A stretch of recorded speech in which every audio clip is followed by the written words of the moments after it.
महाशिवरात्रिना पवित्र तहेवारनी 4 पहोरनी विधिवत पूजा संपन्न। महाशिवरात्रिना पवित्र तहेवार निमित्ते कृपालु आश्रम मलाव तालुके कालोल खाते तारीख 26/2/2025 ना सांज पछी रात्रिकाळे 4 प्रहोरनी गणपति गजानंद सहित रिद्धि सिद्धि तथा देवोना देव महादेवनी श्रेष्ठ ब्राह्मणों द्वारा विधिवत शास्त्रोक्त रीते पूजा करवामां आवी।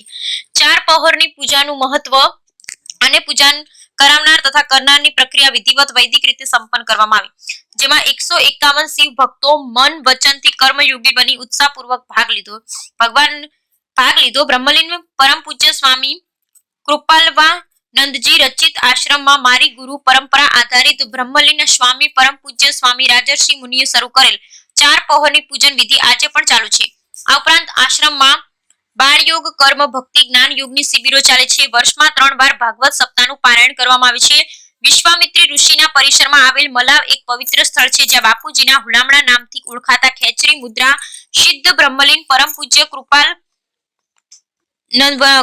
કૃપાલવાનંદજીએ તથા ખેચરી મુદ્રા સિદ્ધ બ્રહ્મલીન પરમ પૂજ્ય રાજર્ષિ મુનિએ પણ 12 વર્ષ સુધી મૌન વ્રત સાધના કરેલ પવિત્ર સ્થળ છે। ઋષિ મુનિઓના તપથી जिज्ञासों संपदनનો अनुभव थाय छे। आश्रमમાં दर्शनार्थे आवता भक्तोने 12 मास फ्री भोजननी प्रसादीनी અને રાત્રિના રોકાણની પણ સુંદર વ્યવસ્થા કરવામાં આવી છે।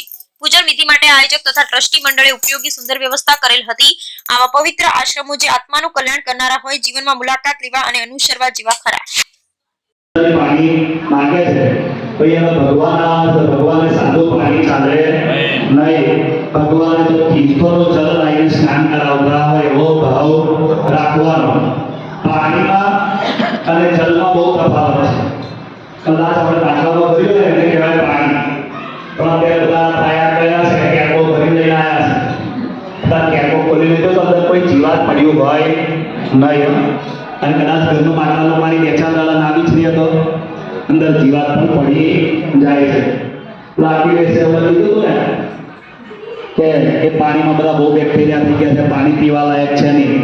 પછી ઘણા બધા ટેસ્ટ પણ થયા, कहता है केवल पानी उत्तर पानी कोई जगह है नहीं, अल्कलाइन पानी करता પણ ઉપર ઉપરનો પાણી ગંગા જેવું રહ્યું છે। આટલા બધા